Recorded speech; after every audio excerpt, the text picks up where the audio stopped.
Hello दोस्तों, स्वागत है आप सभी का एक और नई वीडियो में। आज मैं आप सभी के लिए हर बार की तरह एक बेहद ही रहस्यमयी और सच्ची खौफनाक कहानी लेकर के आ गया हूँ दोस्तों।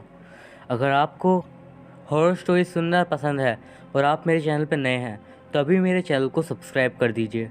मैं अभिषेक आपके लिए हर हफ्ते नई नई डरावनी कहानियाँ लेके आता रहता हूँ। तो चलिए दोस्तों, अब बढ़ते हैं आज की पहली कहानी की तरफ। हम सब ने अक्सर ऐसी जगहों के बारे में सुना होगा जो कि भूता मानी जाती हैं। कुछ जगहों को तो लोगों ने ऐसे ही बदनाम किया हुआ है, लेकिन कुछ जगहों के पीछे का कारण बहुत ही डरावना और भयानक हो सकता है। अब तो खैर मेरी उम्र अच्छी खासी हो चुकी है, लेकिन आज भी वो दिन याद कर कर के मैं डर से सिहर उठता हूँ।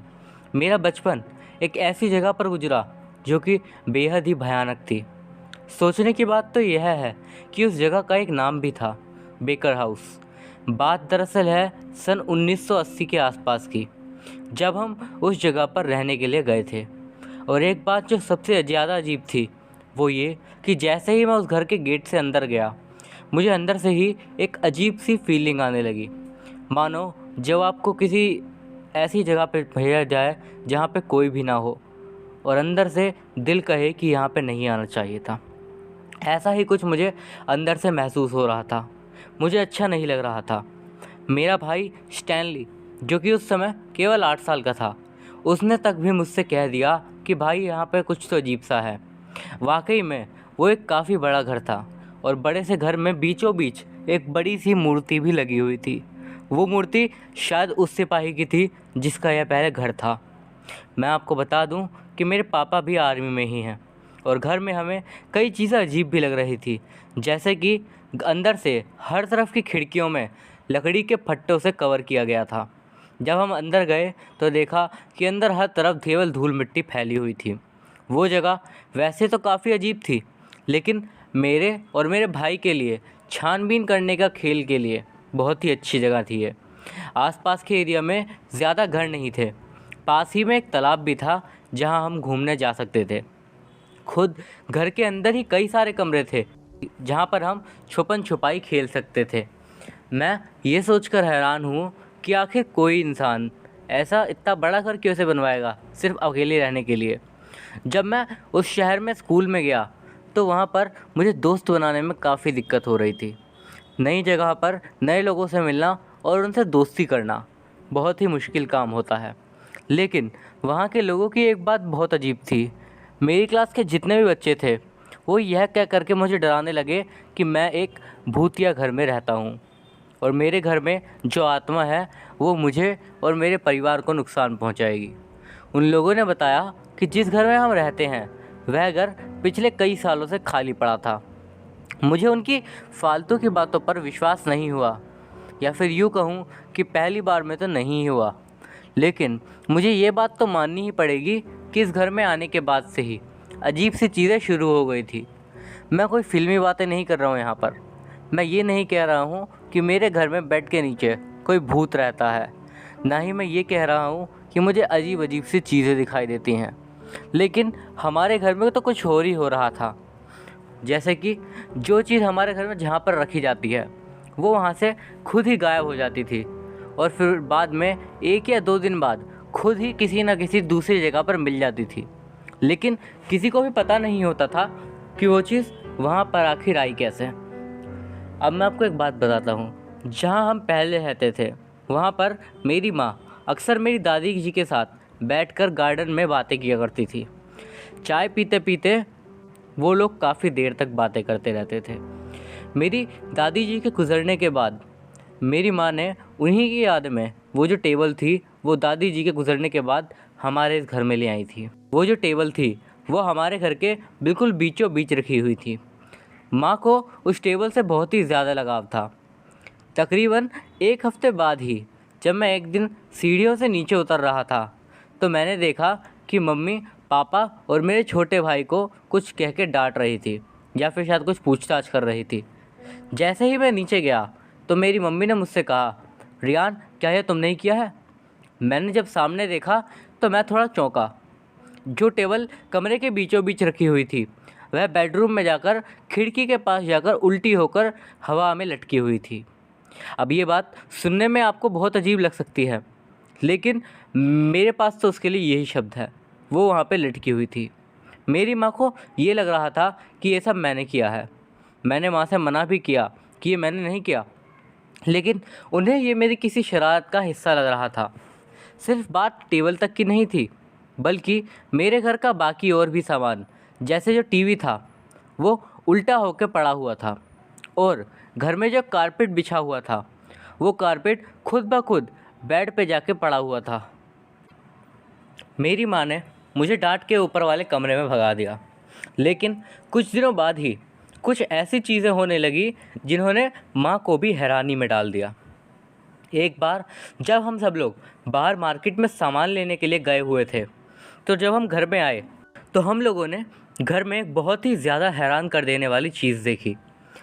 हमारे पूरे घर में जितनी भी तस्वीरें लगी हुई थी वह सारी की सारी तस्वीरें किसी ने मानो उल्टी कर दी थी, या फिर किसी अदृश्य शक्ति ने। सिर्फ दीवार पर लगी फ़ोटो की बात नहीं कर रहा हूँ मैं। हमारे घर में जितनी भी फ़ोटोज़ थी, यहाँ तक कि एल्बम के अंदर भी जो फ़ोटो लगी हुई थी वो भी उल्टी हो गई थी। मेरे पापा की आर्मी वाली, मेरी माँ की सारी फ़ोटोज़ उल्टी हो चुकी थी। और बात फ़ोटो तक तो एक बार को फिर भी ठीक थी, लेकिन जो हमारे घर के में दीवार पे जीसस क्राइस्ट का सिंबल लगा रखा था वो भी उल्टा लटका हुआ था। अब ये चीज़ कुछ ज़्यादा ही धार्मिक से जुड़ चुकी थी, यानी कि अब हमें इतना तो वाकई में समझ में आ रहा था कि यहाँ पे सिर्फ हम लोग तो नहीं रह रहे हैं। लेकिन ये बात अब भी मेरे पापा मानने के लिए तैयार नहीं थे। मम्मी को तो वाकई में एक बार को शक हो गया था, लेकिन पापा अब भी नहीं मान रहे थे। मेरे पापा को इन सब बातों में बिल्कुल भी विश्वास नहीं था।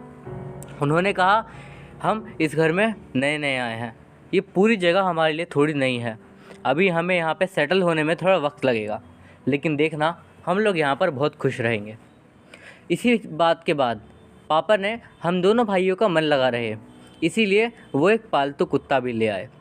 वो पालतू कुत्ता बहुत ही ज़्यादा प्यारा था और अब हम ज़्यादातर समय उसी के साथ बिताने लगे थे।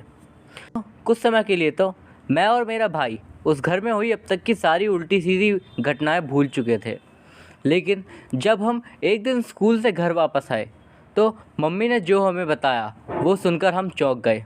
जब हम घर पर गए थे तो हमने देखा कि मॉम बेड पर बैठकर अजीब तरीके से रो रही थी। जब हमने उनसे पूछा कि क्या हुआ, तो फिर उन्होंने बस किचन की तरफ इशारा करके चुप हो गई। हमने जब किचन की ओर गए तो वहाँ पे हमने एक बहुत ही हैरान कर देने वाला नज़ारा देखा। ज़मीन पर सारा सामान बिखरा हुआ था, सारी अलमारियों के गेट खुले हुए थे, मानो किसी ने उस जगह को लूटपाट करने की कोशिश के इरादे से खोला हो। हमने मम्मी से पूछा कि क्या हुआ है, तो उन्होंने बोला कि वो ऊपर वाले कमरे में सफाई कर रही थी कि तभी पीछे से ज़ोरदार आवाज़ आई, और जब वह नीचे की ओर आई तो उन्होंने देखा, लेकिन हैरानी की बात तो यह थी कि घर में कोई भी सामान गायब नहीं था और ना ही घर में किसी के बाहर से अंदर आने के कोई सबूत दिख रहे थे। बाकायदा खिड़की दरवाजे भी बंद थे। यह बात से मेरी माँ को तो यकीन हो गया था कि इस घर में कुछ ना कुछ तो अजीब हो रहा है, लेकिन मेरे पापा को अभी भी विश्वास नहीं था। उन्होंने सीधा पुलिस को बुला लिया। पुलिस भी आई और पुलिस वालों ने अपनी जांच भी की। जांच में पुलिस वालों को कुछ भी नहीं मिला और उन्होंने ऐसे ही कह दिया कि खिड़की में से ज़ोर से हवा आई होगी और यही कारण है कि यह सब हो गया। लेकिन ये बात तो मैंने आपको पहले ही बता दी थी कि पुलिस वाले भी हमें सिर्फ दिलासा देने के लिए कह रहे थे, क्योंकि मम्मी को अच्छी तरीके से याद था कि घर के सारी खिड़की दरवाजे बंद थे। मम्मी ने साफ साफ बता दी और देखी भी थी कि खिड़की दरवाजे बंद थे। यहाँ तक कि जब हम घर में आए थे तब भी मम्मी ने गेट अंदर से बंद कर रखा था। हमने अपनी एक्स्ट्रा चाबी से घर खोला था। उसी दिन रात में जो इंसिडेंट हुई वो काफ़ी भयानक रहा मेरे और मेरे भाई के लिए। मैं अपने कमरे में आराम से सो रहा था कि तभी मेरा भाई मेरे पास आया और उसने मुझे नींद से ही जगा दिया। उठो भैया, जल्दी उठो। जब मैंने आधी नींद में अपने भाई स्टैनली से कहा कि यार क्या हुआ यार, इतनी रात में क्यों परेशान कर रहे हो भाई, बाहर देखो भैया, वो औरत सफ़ेद कपड़े वाली औरत हमें ही देख रही है। बस उसकी ये बात सुनकर ही मेरे अंदर से डर की एक बड़ी तेज़ लहर दौड़ पड़ी। मैं फ़ौरन ही बाहर खिड़की पर लपका और बाहर की ओर देखने लगा। मैंने देखा कि बाहर मुझे कुछ खास नहीं दिख रहा था, बस गार्डन में वही सब टेबल और कुछ कबाड़ का सामान था। लेकिन तभी मेरे भाई ने कहा कि थोड़ा ऊपर की ओर देखो, पेड़ की साइड। उसके कहने का मतलब था बाउंड्री है बाहर की ओर। और जब मैंने वहाँ पे देखा तो डर के मारे मेरे भी पसीने छूट गए। मैंने देखा कि वहाँ पर जो एक पेड़ था, उस पेड़ के पास ही एक औरत खड़ी थी जिसने कि सफ़ेद रंग का गाउन पहन रखा था। डराने वाली बात तो ये थी कि उसके हाथ और पाँव बहुत ही ज़्यादा पतले थे और वो लगातार अपनी सफ़ेद चमकती हुई आंखों से हमारी ओर देखे जा रही थी। पहले तो मैं मानो उस जगह पर एकदम जम गया था, लेकिन तभी मैंने एक ज़ोरदार चीख मारी और मेरी चीख सुनकर मेरे पापा फ़ौरन उठे और हमारे पापा मेरे पास आए और मेरे को देखकर पूछने लगे कि बेटा क्या हो गया है। मैं पापा से कुछ बोल ही नहीं पाया और बस बाहर की ओर देखता रह गया। तो पापा ने भी बाहर की तरफ देखा तो तभी मेरा छोटा भाई बोला कि पापा बाहर कोई है। पापा ने ये सोचा कि शायद चोर या फिर कोई छोटा मोटा जानवर होगा, इसीलिए पापा ने अपनी लाइसेंसी बंदूक निकाली और उस जगह की ओर देखने के लिए चले गए। पापा ने बाहर निकलकर देखा और पूरी जांच करी, लेकिन वहाँ पर उन्हें कुछ भी नहीं मिला। फिर उन्होंने मुझसे कहा कि तुमने क्या देखा था, तो मैंने उन्हें बता दिया। पापा ने कहा कि लगता है तुम आजकल ज़्यादा ही कॉमिक्स और टीवी पर ध्यान दे रहे हो, इसी बात का असर है। लेकिन सच्चाई तो ये थी कि मैंने और मेरे भाई ने असल में वहाँ पर वो औरत की आत्मा देखी थी। मेरी माँ को यकीन नहीं था कि हम झूठ बोल रहे हैं और मेरी माँ ने कहा कि इस बारे में हम लोग सुबह बात करते हैं। सुबह सुबह माँ ने कहा कि हमें एक बार इस घर में पुजारी को बुला लेना चाहिए, लेकिन मेरे पापा ने इस बात पर साफ इनकार कर दिया। और धीरे धीरे ये घटनाएं तो ऐसी थी कि बढ़ती चली गईं और हमें भी इन सब की आदत सी होने लगी। समय भी अब बीतने लगा था। अप्रैल गई और फिर जून आया और जून का महीने में हमारी गर्मियों की छुट्टी पड़ने वाली थी। स्कूल का आज आखिरी दिन था। स्कूल के बाद मैं रोड पर अपने भाई के आने का इंतज़ार कर रहा था। मेरे काफ़ी देर इंतज़ार करने के बावजूद मेरा भाई नहीं आया। मुझे लगा कि शायद वह घर जा चुका है, तो इसीलिए मैं भी अपने घर की ओर चल दिया। जैसे ही मैं घर पहुंचा तो मेरी माँ मुझे देखकर बोली कि आज तुम लेट हो और तुम्हारा भाई कहाँ है। मैंने कहा कि मैं भाई का ही इंतज़ार कर रहा था। जब वो काफ़ी देर तक नहीं आया तो मुझे लगा कि वो घर आ गया है, इसीलिए मैं लेट हो गया। लेकिन माँ ने कहा कि वो तो यहाँ पे आया ही नहीं है। हमने काफ़ी देर तक उसे ढूंढा, लेकिन वो फिर भी नहीं मिला। रात हो गई, पापा भी घर आए और पापा ने भी ढूंढने की उसे कोशिश की, तो पापा को भी वो कहीं नहीं मिला था। पापा ने कहा कि हो सकता है कि वो अपने किसी दोस्त के घर चला गया है, लेकिन वो कहीं पे भी नहीं था। वो हमें मिल ही नहीं रहा था। बड़ी ही परेशानी के साथ हमारी वो उस दिन की रात बीत गई और हम सुबह सुबह होते ही पुलिस स्टेशन जाकर सारी बात बताने वाले थे। लेकिन जैसे ही हम पुलिस स्टेशन जाने के लिए घर से बाहर निकले, तभी मेरी नज़र घर में पीछे की तरफ गई तो मैंने देखा कि मेरा भाई वहाँ पर बैठ के अपने आप में ही बड़बड़ाया जा रहा था। यह बड़ी हैरानी की बात थी, क्योंकि कल मैं पूरी रात भर यहीं देख रहा था और हमने शाम को ढूंढते हुए भी यहाँ देखा था, लेकिन वो तब हमें नहीं मिला था। खैर, तुरंत ही हम सब उसके पास गए तो वो तुरंत ही माँ को लपेट के रोने लगा। उसने आज तक भी नहीं बताया है कि वो उस दिन कहाँ पर था, या फिर ये कहें कि वो बताना नहीं चाहता, लेकिन वो बहुत ज़्यादा डरा हुआ था। ये बात उसके चेहरे से पता चल रही थी। उसके अगले दिन की जो बात है वही हमारी उस घर को छोड़ने की वजह बनी। अगले दिन मैं और मेरा भाई घर में अकेले ही थे। हम नीचे वाले रूम में बैठकर खेल रहे थे। अचानक से हमें ऊपर सीढ़ियों के ऊपर से कुछ अजीब सी आवाज़ें आने लगी। मैंने अपने भाई से कहा कि क्या है भाई, और भाई और मैं तब डर गए जब हमने देखा कि वही सफ़ेद कपड़ों वाली औरत फिर से लौट आई थी। इस बार वो हमारे घर की सीढ़ियों के ऊपर खड़ी थी और अब भी वो हमें ही घूरे जा रही थी। उसकी गर्दन आधी मुड़ी हुई थी, मानो किसी ने उसकी गर्दन को एक तरफ से खींच रखा हो। उसके बाद थोड़ी देर तक वो हमें घूरती रही और हम भी डर डर के उसकी तरफ देखते रहे। फिर ऊपर के ही एक कमरे में वो अंदर चली गई। यह देखकर हम में थोड़ी सी हिम्मत आई और मैंने एक बैट उठा लिया और मैं और मेरा भाई ऊपर की ओर जाने लगे। एक एक करके ऊपर जाके हमने सारे रूम चेक कर लिए, लेकिन वो किसी भी कमरे में नहीं थी। लेकिन मुझे और मेरे भाई को पता था कि हमने क्या देखा है। जब हम ऊपर से नीचे आए तो हमें ऐसा महसूस हुआ कि मानो कोई चीज़ गायब थी। हमने आसपास का सामान देखा तो लेकिन हमारा सारा सामान वहीं पे रखा हुआ था। फिर मेरे छोटे भाई ने कहा, भैया हमारा पालतू कुत्ता कहाँ है? मैंने भी ध्यान दिया कि हमारा पालतू कुत्ता अचानक से गायब हो गया था। हमने उसे ढूंढना शुरू किया, लेकिन वो हमें कहीं पे भी नहीं मिला। पूरा दिन इसी तरीके से बीत गया, लेकिन वो हमें कहीं नहीं मिला। रात में जैसे तैसे पापा ने हमें दिलासा दिला के सुला दिया कि वो आ जाएगा वापस। फिर भी उसकी टेंशन मेरे दिमाग से नहीं जा रही थी। वो एकदम अचानक से गायब हो गया था, मानो वो कभी था ही नहीं। उसके बिना हम बहुत ही ज़्यादा परेशान से रहने लगे। मेरे पापा हमें रोज़ कहते थे कि बेटा वह वापस आ जाएगा, चिंता मत करो। लेकिन मुझे यही डर रहता था कि उसे शायद कुछ हो ना हो गया हो। फिर वो सुबह भी आई जिसने हम सबकी ज़िंदगी ही बदल दी। हम सब लोग बैठ के सुबह सुबह नाश्ता ही कर रहे थे कि मेरे पापा ने मुझसे कहा, जाओ बाहर जाकर अखबार उठा के ले आओ। मैं घर के बाहर गया।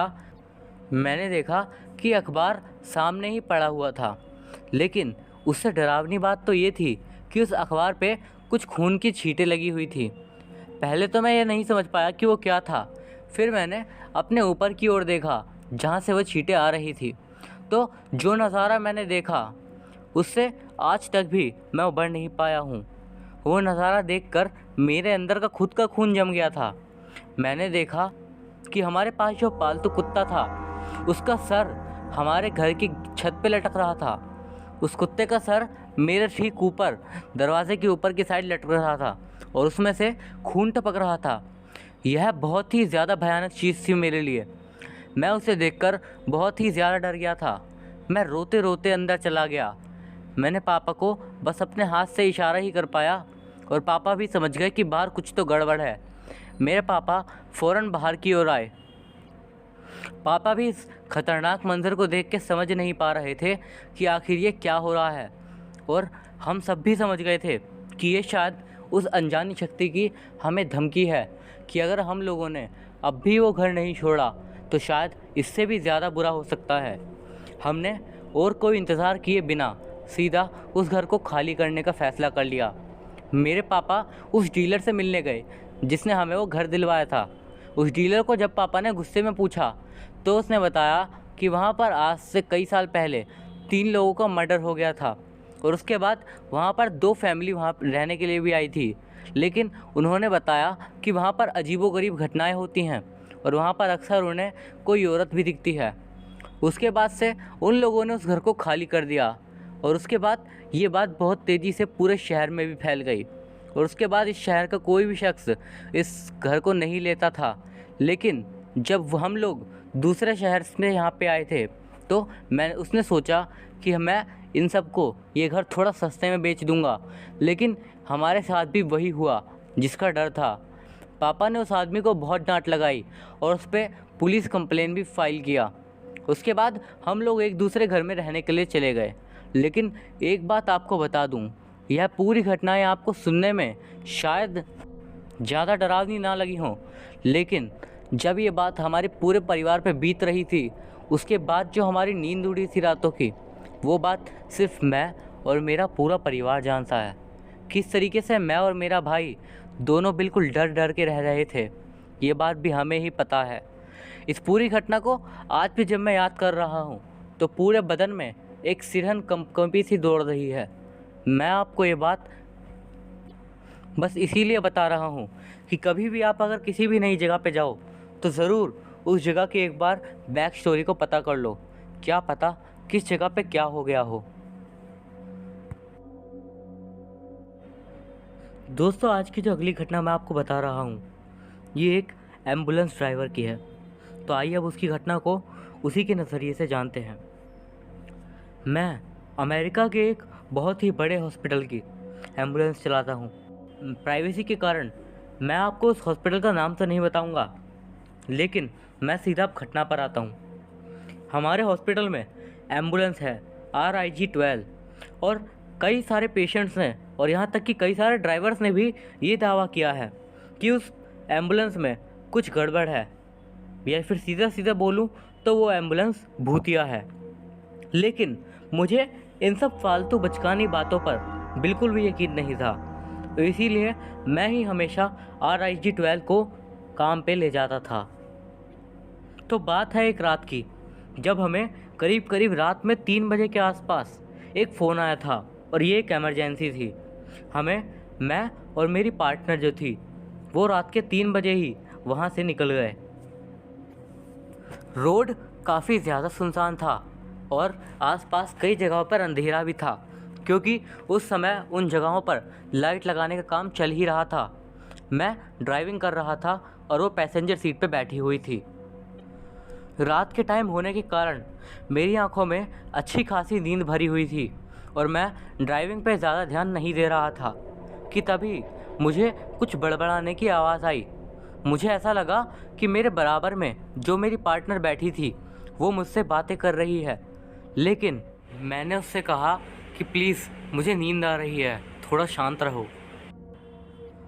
और ये कहकर मैंने अपना ध्यान एक बार फिर से ड्राइविंग की ओर लगा दिया कि तभी मेरे कान में एक मर्दानी आवाज़ गूंजी, हे भगवान, क्या मैं मर रहा हूँ? ये आवाज़ सुनने के बाद अचानक से मेरे कान में किसी के बहुत तेज़ से सांस लेने की आवाज़ें भी आने लगी। ये आवाज़ सुन के मैं बेहद ही ज़्यादा डर गया। मैंने अपने पार्टनर की ओर घूरा तो वो भी मेरी तरफ ऐसे ही देख रही थी कि मानो वाकई में पीछे से कोई आवाज़ आ रही थी। मज़े की बात तो ये थी कि एम्बुलेंस में हम दोनों के अलावा कोई भी नहीं था। हम दोनों अब तक तो यही सोच रहे थे कि हो सकता है ये हमारा वहम हो, कि तभी हमें फ़ौरन से एक ऐसी आवाज़ आई जिससे हम बहुत ही ज़्यादा चौंक गए। हमें पीछे से आवाज़ आई कि मानो किसी ने ऑक्सीजन सिलेंडर को ओपन कर दिया हो और उसमें से ऑक्सीजन बाहर आ रहा हो।